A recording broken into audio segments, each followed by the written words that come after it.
Welcome to the presentation on abolitionist feminism, the rhetoric of freedom and slavery, and the ideas of women's rights. I want to think a little bit about the origins of the women's rights movement in the rhetoric and also in some of the political organizations associated with the anti-slavery movement. And one of the things that I will argue here, and this is not my argument, it's not exactly original, is that without the abolitionist movement, it's unlikely that women's rights would have been articulated or that women's rights organizations would have ever formed into effective bodies in the 19th century. Maybe it would have come later, but it's difficult not to see the overarching influence of anti-slavery as inspiration, but also as organizational impetus for this idea of women's rights. I will end about 1861, so just about the end of the period where slavery is legal in the United States. It's not formally abolished until 1865 with the passage of the 13th Amendment. But this kind of ends with the Harriet Jacobs reading. So I'm going to give a little bit of a thumbnail sketch of some of the authors that we're reading today, but I also really want to think about the ways in which they fit into the abolitionist movement and how women's rights develops from that.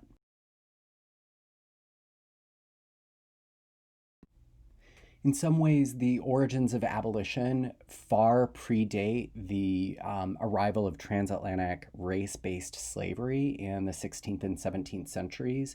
In some ways, Europe is abolishing slavery far before the slave trade really starts. And so Europeans really have a kind of taboo on slavery.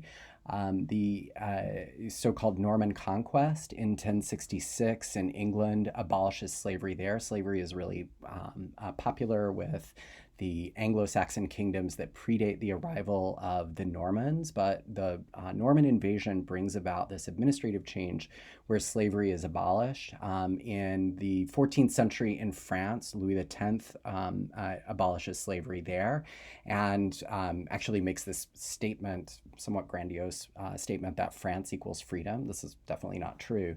Mostly what happened to enslaved people is that they were forced into serfdom, or what's referred to as villeinage. It's another form of forced labor. Slavery is also a form of forced labor, but the difference between serfdom and slavery as it emerges later is that serfs can't be bought or sold away. Serfs are kind of tied to the land. They're not the personal property of any person, so they can be forced to work, but they can't be sent away.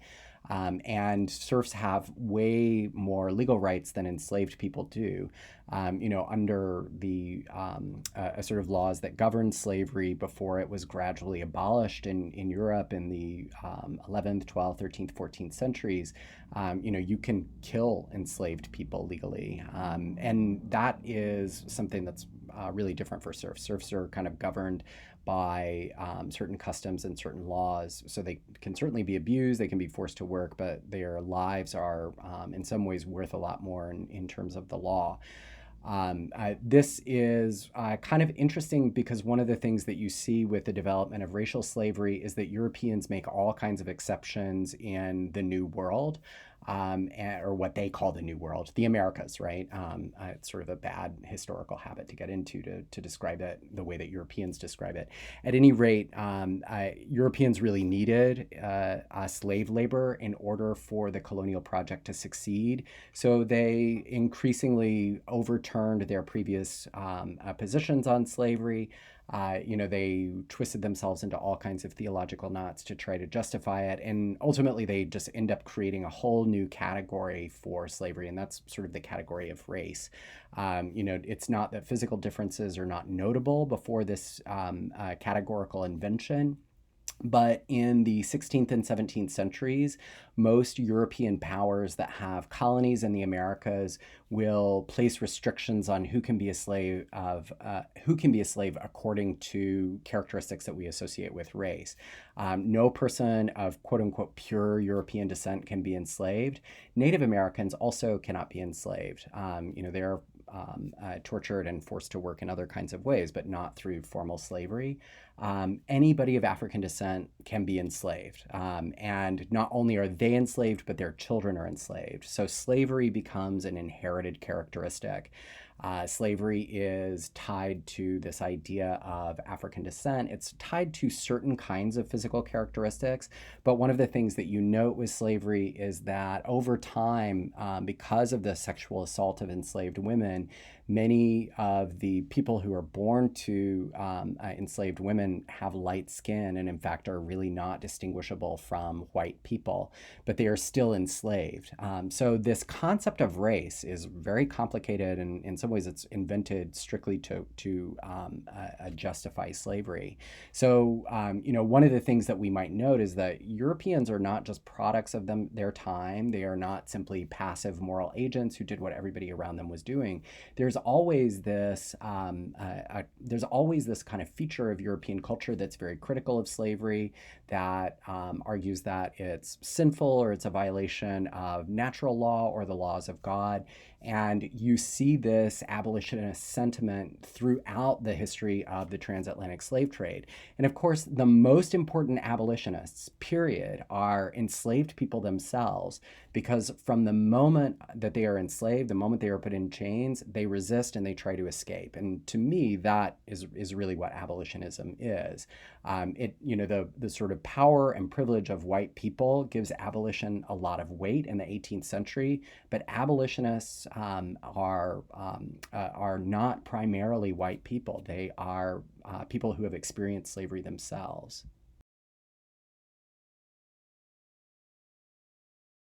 One of the things you may note is that the language of slavery and freedom is borrowed, appropriated, expropriated by the women's movement. And so women frequently, white women, right, who are clearly free, will frequently describe themselves as enslaved. Part of this is rhetorical flourish, but part of this reflects the ambiguous legal position that women occupy in European society.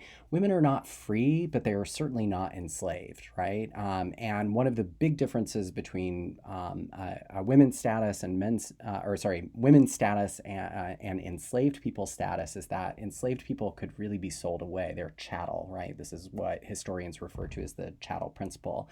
So they can be bought and sold away like a lamp or like a piece of livestock. That's not really true with women, but women don't really have rights in themselves. The legal notion that kind of governs women's legal rights is the idea of coverture.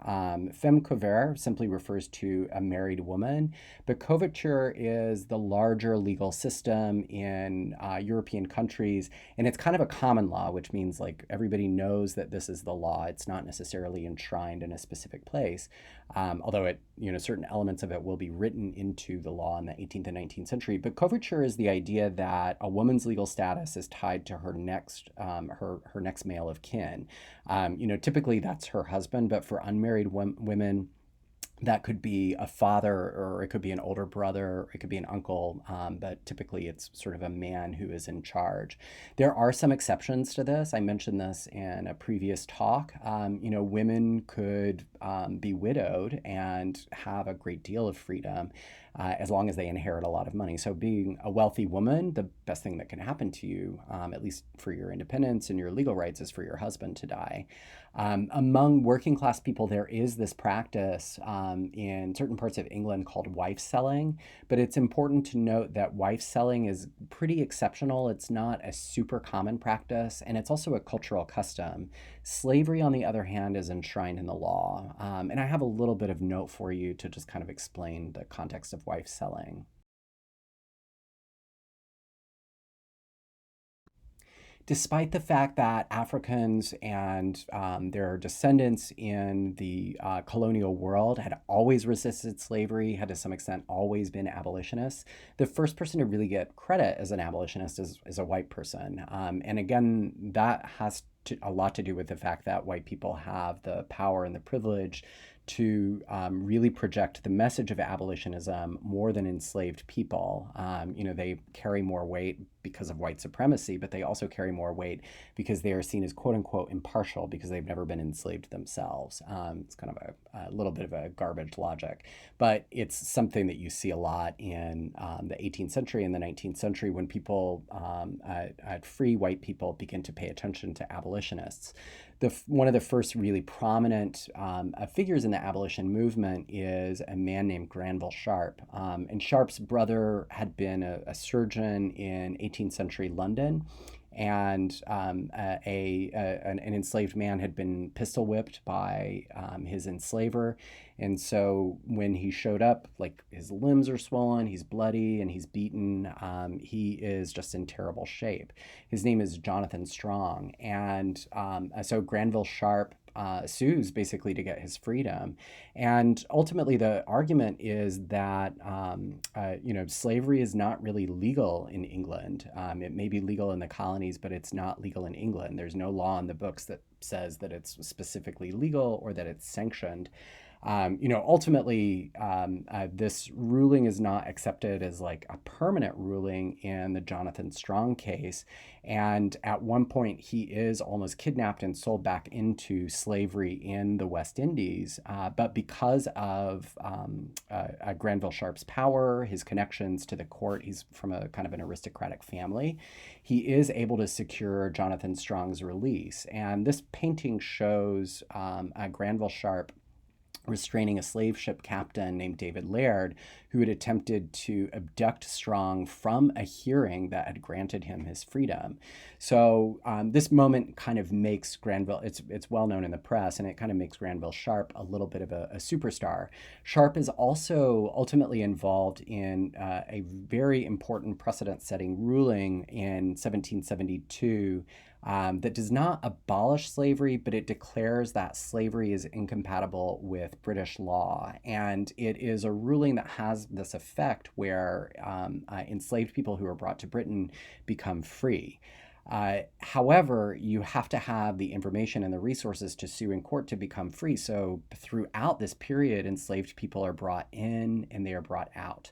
Mary Prince is really kind of an interesting case. She's one of your readings for today, and she is the author of the first slave narrative that is penned by a woman. Prince is taken from the West Indies into Britain, and she ends up finding out after she's sort of abused and thrown out of the house, but she finds out that, legally under British law, she can't be enslaved. And she eventually hooks up with abolitionist activists and an abolitionist society that's able to secure her freedom in court.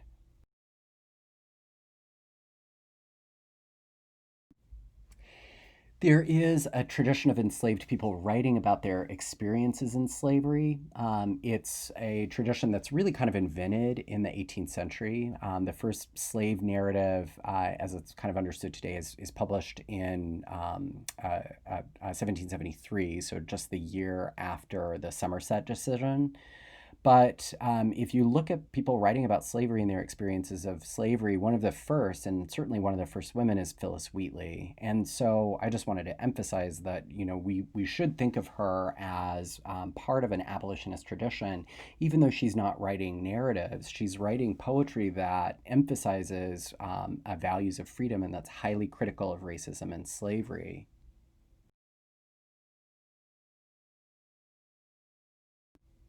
The most famous slave narrative and probably the bestseller is published by Olaudah Equiano in 1789. And in some ways, his account of being captured, being enslaved, and then escaping to freedom kind of creates a template for other enslaved people to think about their experiences and write about their experiences. And this form, called the slave narrative, is probably the most important genre of autobiographical writing in 18th and 19th century literature.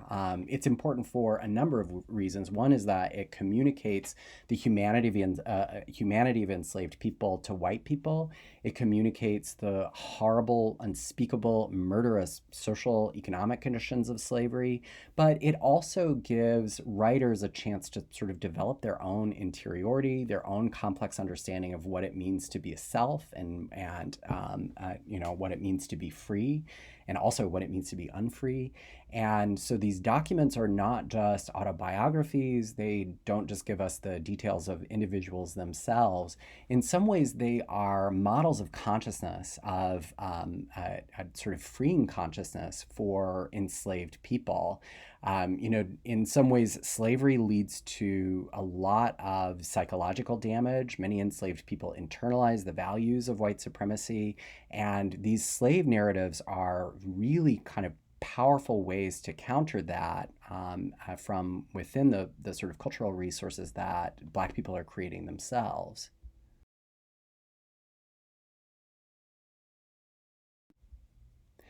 Slavery had also always been controversial with some people in British North America. And I'm going to kind of weave Britain and North America together in today's lectures, in part because I've taken readings from both, but also because the anti slavery movement is really binational. And in the United States, there had always been people who had been opposed to slavery. In the Quaker religion or the Society of Friends, slavery is considered to be a moral evil. It's considered sinful and unchristian. And so Quakers had always kind of agitated against slavery, and Quakers had been in British North America since the 1600s, so 100 years or more before the American Revolution.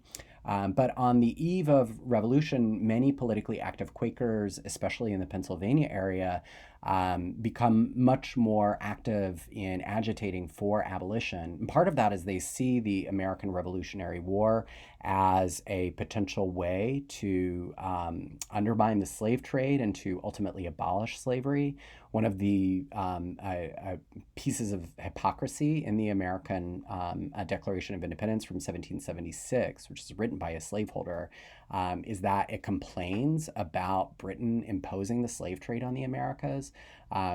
Jefferson himself, who, again, is a slave owner, he is, at least gives lip service to the idea of abolition, says abolition and slavery and freedom are not compatible with one another.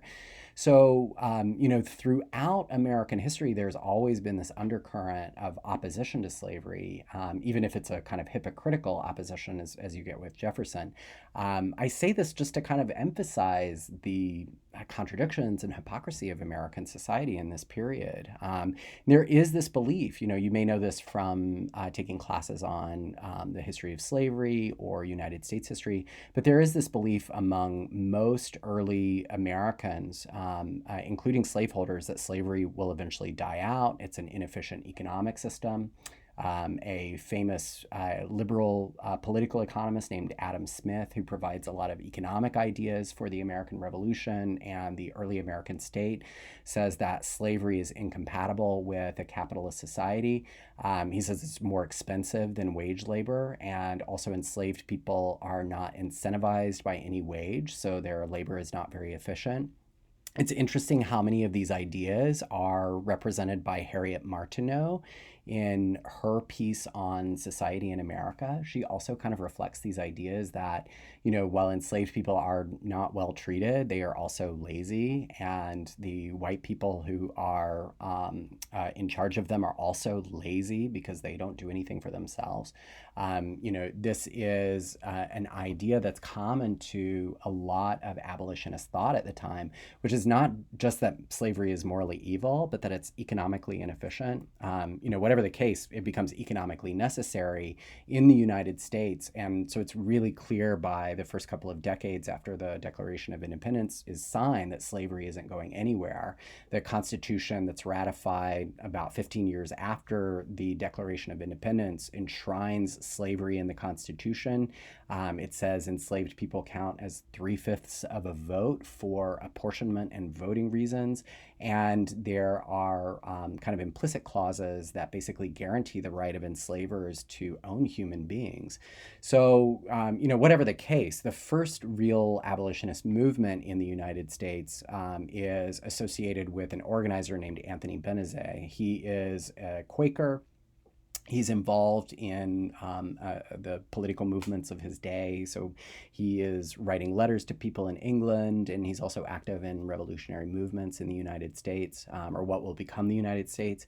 He founds the Society for the Relief of Free Negroes Unlawfully Held in Bondage. And you'll notice the name of this. It's not Society for the Abolition of Slavery. He doesn't call enslaved people slaves. He says they are free Negroes unlawfully held in bondage. In this word, which I'm sort of uncomfortable saying, the word Negro at the time is considered to be a preferable term to the word black, which is considered an insult. So, in some ways that has reversed, but that reversal has occurred maybe in the last 30 or 40 years. It has been very, very recent. As late as the 1950s and 1960s, civil rights activists are preferring the term Negro to black because black has this connotation of like evil and darkness, and in some ways it's almost always considered a pejorative or an insult. So at any rate, it's kind of always interesting to pay attention to these little things, but I am getting hung up on the details. Ultimately it's renamed the Pennsylvania Society for Promoting the Abolition of Slavery. So apparently Benezet's successors felt like this was a more pithy title or more explanatory. The former title may be more accurate, but it's sort of difficult to understand. At any rate, one of the things you might notice is that, with the exception of Wheatley, all of these folks are men. And in fact, the abolitionist movement is very male dominated at the time.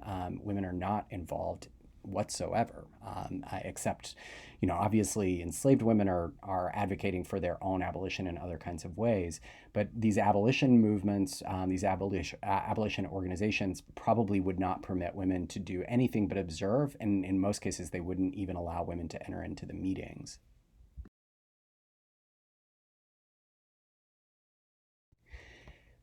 Even though her writing on women's rights and gender in the French Revolution is typically emphasized, Mary Wollstonecraft also wrote on the evil of the slave trade.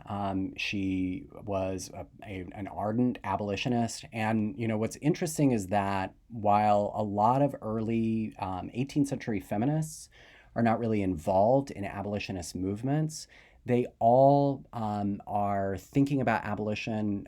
There's almost universal opposition to slavery. There are no people who formulate this idea of women's rights who are also defending slavery, to my knowledge. And I do have very extensive knowledge of the writings of this period.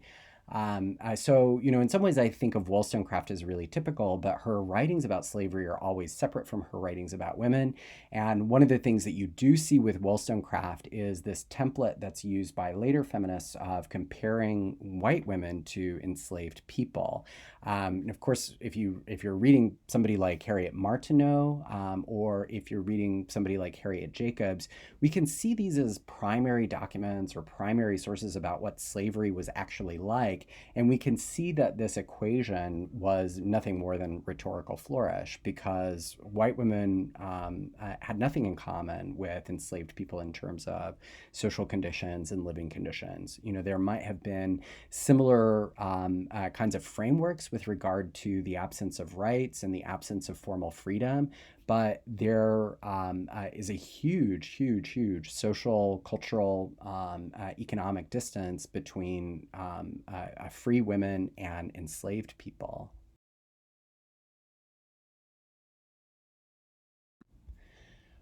One thing that really shifts, especially in the United States, and the United States is very new at this point. This is what we call, the early Republican period.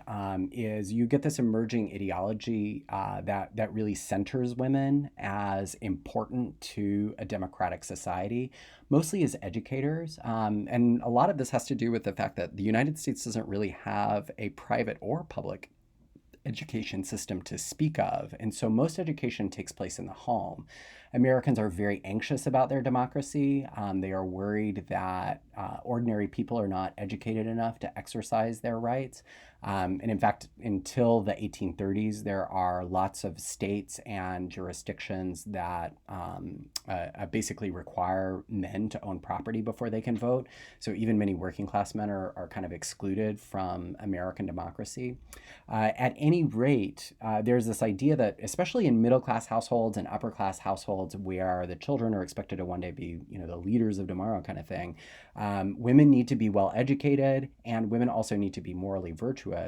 And this circumscribes women's roles because it says, you have to be a mother, you have to be in the home, but it also empowers women in other kinds of ways. It empowers them to educate themselves, it empowers them to read, and it empowers them to have a certain kind of moral authority, including, maybe even over their husbands. It's not real authority, but it's the sense that, women are better people. They are more honest. They are more sexually virtuous, right? In some ways, this gives women a lot of power, but also creates this ridiculous double standard. What if you're not the ideal Republican mother? What if you're poor, right? Or what if you were not what society considers to be sexually virtuous? So one of the things that you'll see is as women step into the public sphere, especially middle and upper class women, they will do so very carefully. And they will frame their authority very carefully. They will make sure to mention their husbands, and they will ground their language in sort of the acceptable language of women's expression. I think one of the interesting things about the Seneca Falls Convention statement is that it's called the Declaration of Sentiments, right? Which is about feeling. This is about how we feel. And in some ways, sentimentality and sentiment, this kind of emotional language, belongs very much to women. And so even though they're demanding the right to vote, by grounding the Seneca Falls statement in this language of sentimentality, women are still acting in ways that are somewhat expected.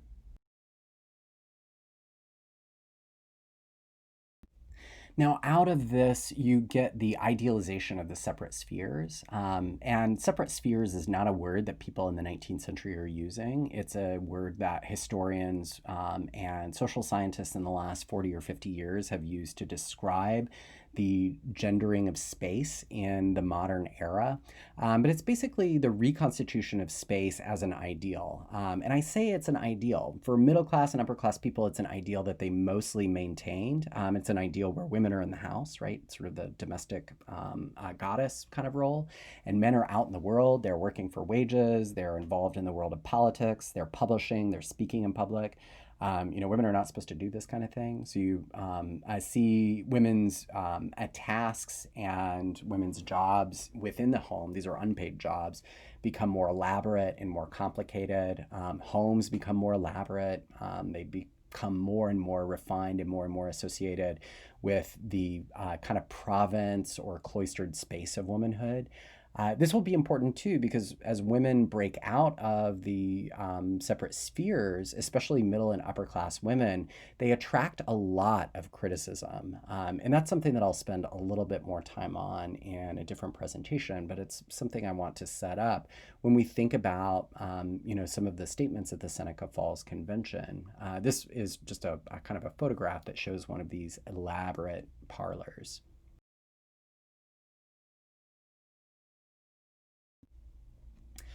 A lot of women's resources simply came from a shared culture. And because women are kind of cloistered together and in these domestic spaces, especially upper and middle class women, they form relationships primarily with one another. Sometimes this is described by historians and social scientists as romantic friendship. And that's because of the style of letters they wrote to each other. They would you describe each other in very romantic terms, not explicitly sexual terms. It's pretty clear to us that in many of these letters, these women don't have erotic desires for one another. They're not secretly lesbians. But in other cases, it's pretty clear that they are. At any rate, it's a convention, right? You write to your best friend and you say, "Oh, dear bosom friend, how I long to be with you again." Women would make up pet names for each other and sometimes call each other husbands and wives. They were still married to men. They still had relationships with men and they had children. But, in many cases, the men are gone for long periods of time. And so women form these communities together. It's not seen as explicitly sexual for women to sleep in the same bed or to have a lot of physical intimacy. So in a lot of these letters, you see that, like, oh, how I miss the smell of your perfume or your hair or the touch of your neck kind of thing. There's a lot of physical imagery in these languages or in these letters. So you also get this kind of notion of sisterhood where women sort of describe each other in familial ways. This is something that you see with Elizabeth Cady Stanton and Susan B. Anthony, who are sometimes considered the founding mothers of the women's rights movement in the United States. And we'll talk about why that's complicated in a future lecture, in part because Anthony is sort of the next chapter, and Stanton at this point is still more of an abolitionist than a woman's writer. These figures are very complicated, and you know this if you've read Angela Y. Davis. So I have a lot more to say about these two.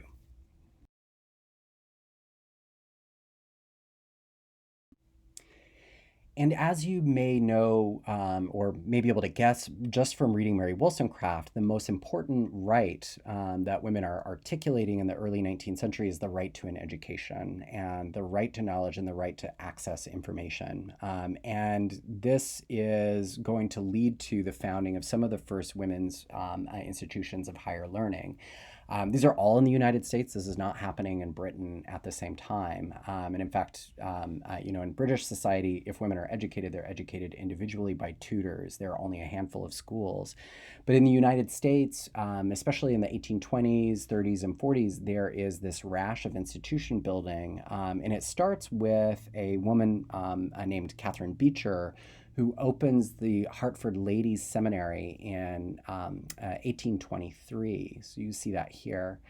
The Hartford Ladies Seminary, or the Hartford Female Seminary, is going to provide women the education they need to be good wives and mothers.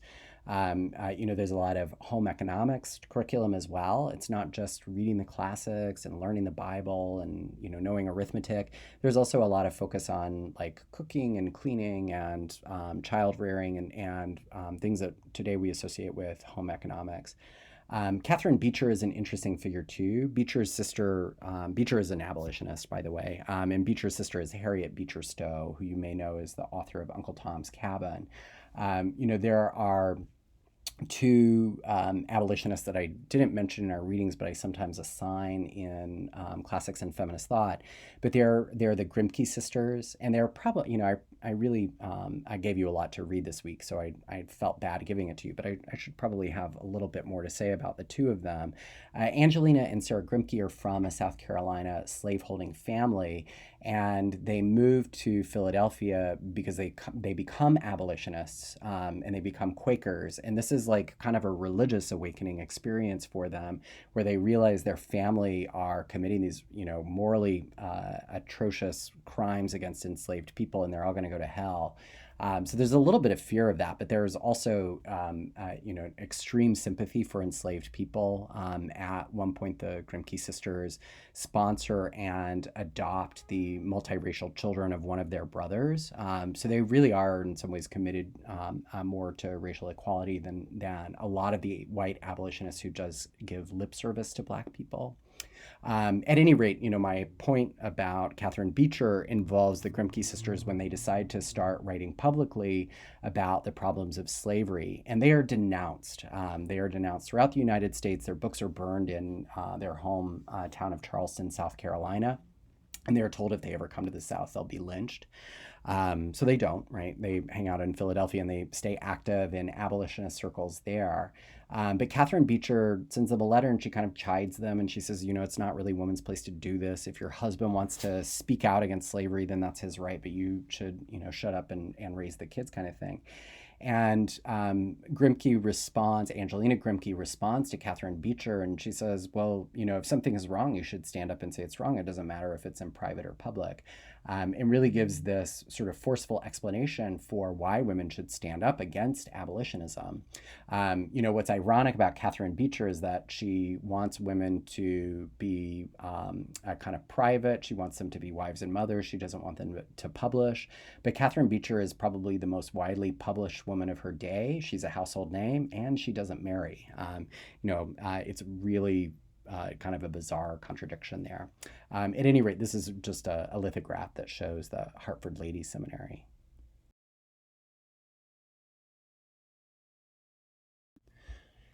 By far, without a doubt, without exception, the most important early sort of women's writing on slavery is the narrative of Mary Prince, or the history of Mary Prince. It's the first slave narrative that's published by a woman.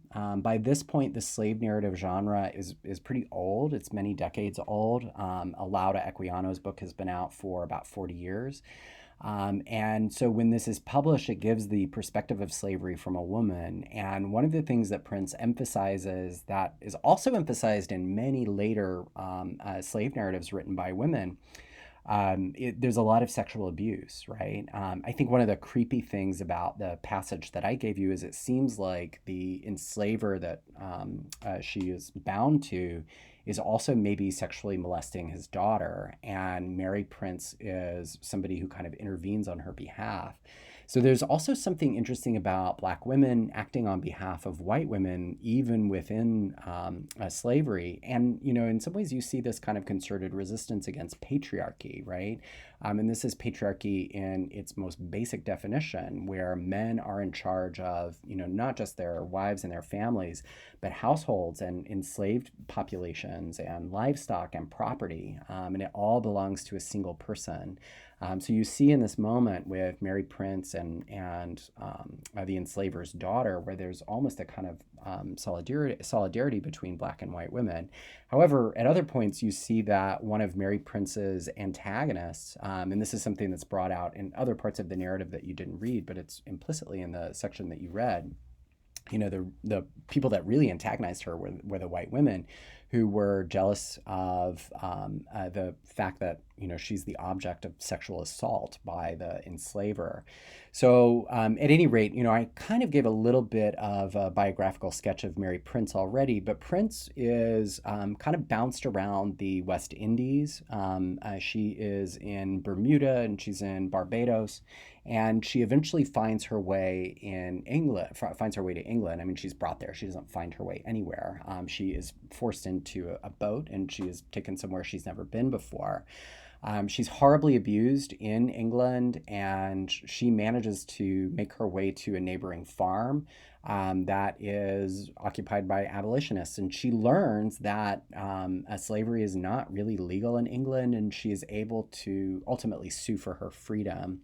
At any rate, when this is published, it becomes an immediate success in England, and it's republished across the Atlantic in the United States, and becomes a central piece of abolitionist literature.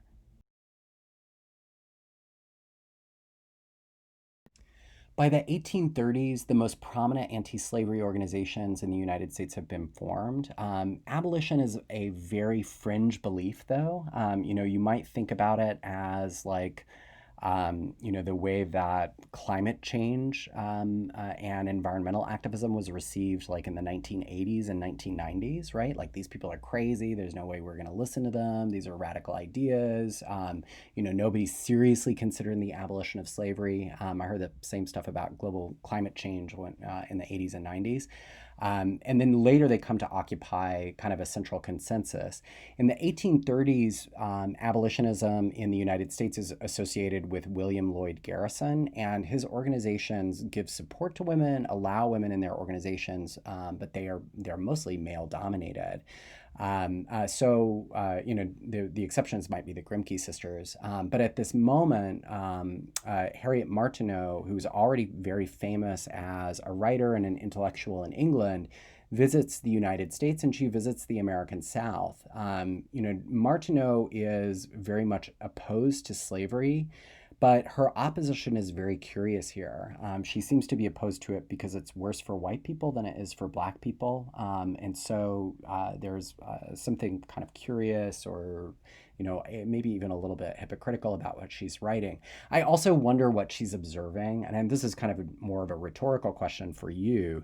But, when she's watching the treatment of enslaved people and she says they're generally treated well, I'm like, do you really think they're treated so well when you're not there? Can you be such a naive observer? Anyway, I think this is a really interesting piece because it also really exposes the sexual and gendered nature of slavery. She really is kind of focusing on all areas of plantation life in the American South. Despite some of my reservations about Martineau's conclusions, she is really innovative in her method. She's one of the founding figures of sociology, and she really tries to present this impartial picture of the society by describing its social and economic conditions in a straightforward way.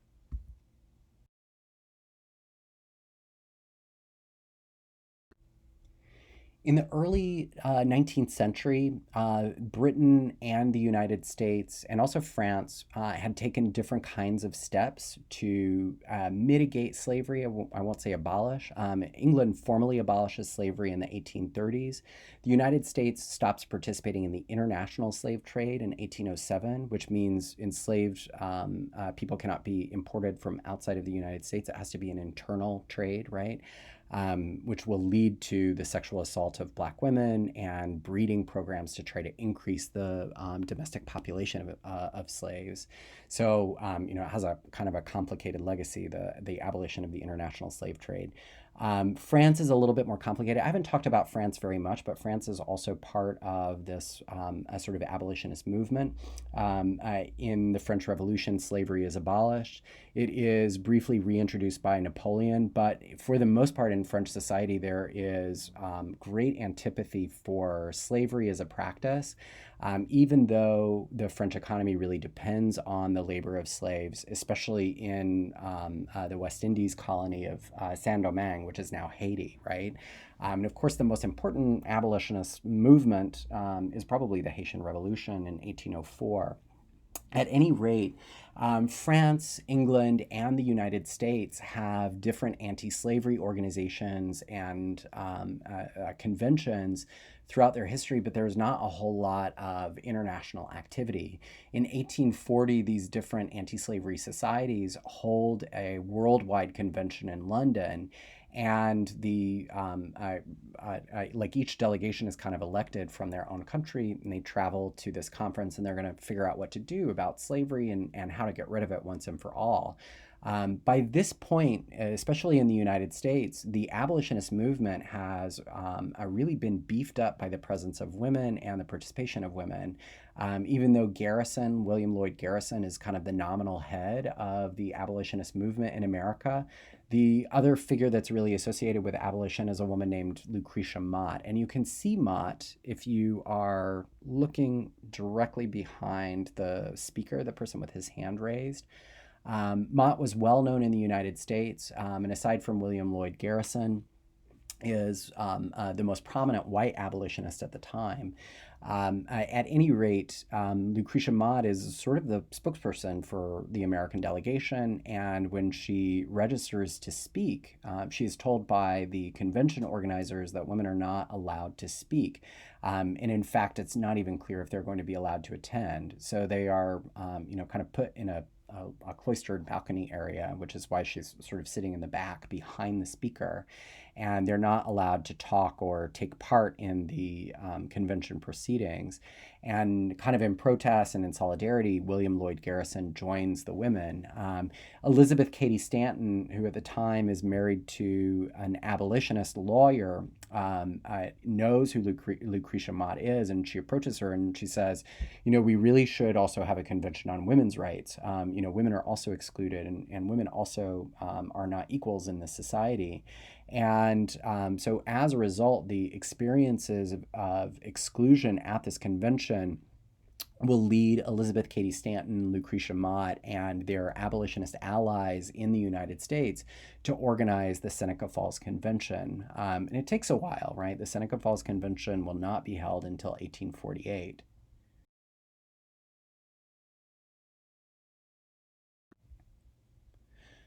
When the Seneca Falls Convention is held, many attendees felt that the convention would be very controversial. So only the most radical of the abolitionists actually showed up. And, to be fair, a lot of abolitionists are not very interested in women or women's rights at all. They simply want to abolish the slave trade. And a lot of abolitionists are white supremacists, and a lot of abolitionists want to put enslaved people on a boat and send them back to Africa. So it's not like abolitionism always equals anti racism, right? At any rate, the attendees at Seneca Falls were a little bit more radical. One of those attendees was Frederick Douglass. And I don't have a lot to say about the Declaration of Sentiments because I feel like the thumbnail sketch you got in your reading does a good job of explaining it, and I'm starting to take up too much of your time. But I will point out that they go through all of these sort of declarations of sentiments and the rights that women should have, and they get to the most controversial one, which is the right to vote. And the convention is about to adjourn, and so they're going to put out this list of resolutions, and they have to vote on the last one. And there's a lot of debate. Elizabeth Cady Stanton's husband actually leaves town. He's like, I don't want to be any part of this. They're going to make fun of you. They're going to mock you. He's really discouraging to his wife, actually. Luckily, Elizabeth Cady Stanton's ally, Frederick Douglass, stands up and he says, look, I ran away from slavery. Frederick Douglass, if you don't know, is the most famous abolitionist in U.S. history and the author of the most important autobiography of an enslaved person probably written, certainly the most famous. At any rate, Douglass stands up and he says, I ran away from slavery when I was a kid. I had to escape to England to avoid slave catchers. You will never, ever achieve success if you try to compromise with the people that are trying to oppress you. He says, you don't compromise with your oppressor. And, I think this is a really enlightening and important moment. It really takes Frederick Douglass to kind of push the conventioneers to accept the right to vote, which is by far the most radical resolution adopted. So this is sometimes considered the beginning of the women's suffrage movement. What's really tragic is ultimately what will unfold between Douglass and Elizabeth Cady Stanton following the Civil War, because they are truly friends. They are very close to one another. And eventually, Elizabeth Cady Stanton makes these extremely racist statements in order to defend women's rights. And it creates this massive split in the movement. But at least in the 1840s and 1850s, there is this kind of uniform sense of purpose.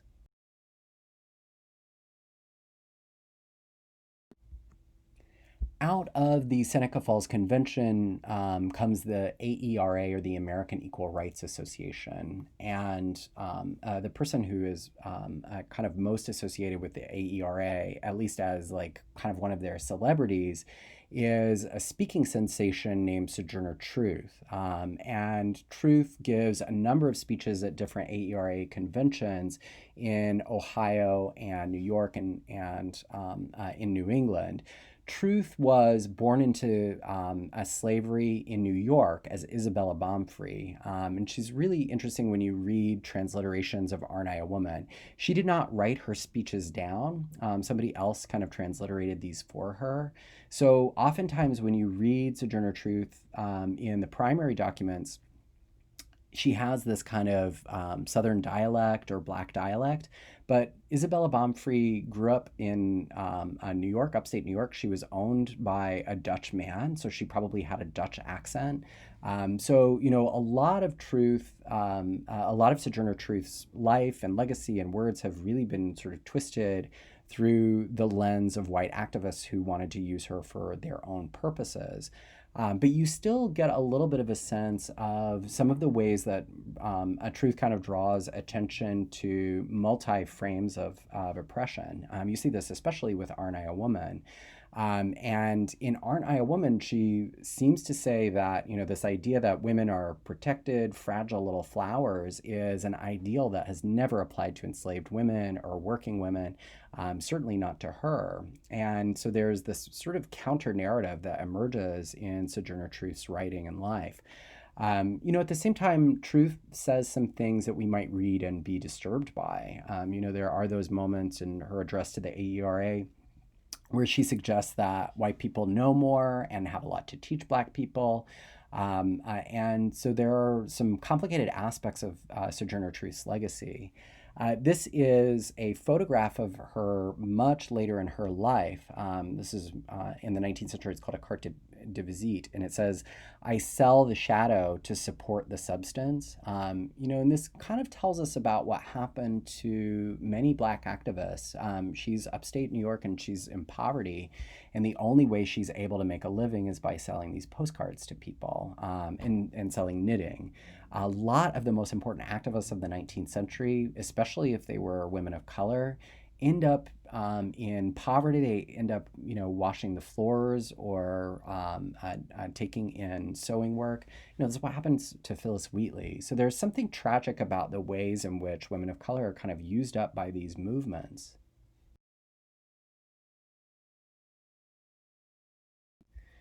And then it's not the final reading on your list, but the final reading, chronologically for this presentation, where I kind of want to end, is Harriet Jacobs.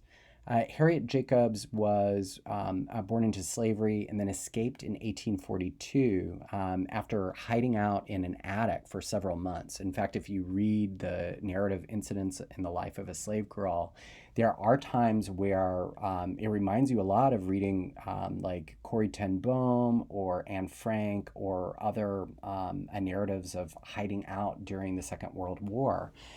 Jacobs eventually escapes to the New York and Boston area, and she is hiding out that entire time because her former enslaver, Dr. Norcrum, keeps following her around. He's kind of obsessed with her. He constantly is threatening to bring her back home. And because there are connections between her and her brothers and family members on his plantation, it's not always easy for her to get away. At any rate, on the eve of the Civil War, she writes her autobiography and she sends it to a publisher named Lydia Maria Child, who's a prominent abolitionist and women's rights activist. And it's republished under a pseudonym, Linda Brent, as Incidents in the Life of a Slave Girl. And it really shocks readers because, as much as it's about slavery and the evils of white supremacy, it's also really a survivor's tale of sexual abuse, right? And so I think one of the interesting things about Jacobs is that while, kind of respectable white women aren't able to address rape culture, they are not able to address sexual assault and sexual harassment. To me, the clearest antecedents of those feminist ideas can be found in the writings of enslaved people, enslaved women like Harriet Jacobs. And so that's kind of where I will conclude today. I wanted to present this a narrative and kind of end with the Civil War. The Civil War and the aftermath will really kind of change the movement. It really splits the movement. One of the things that you'll notice is that while people of color and enslaved people have always been part of feminist movements, they are not well represented in the leadership. They are not always the people who are the most visible. And this creates a lot of opportunities for white supremacy and racism to creep into the movement and become a lot more explicit. And that's exactly what happens after the 1860s.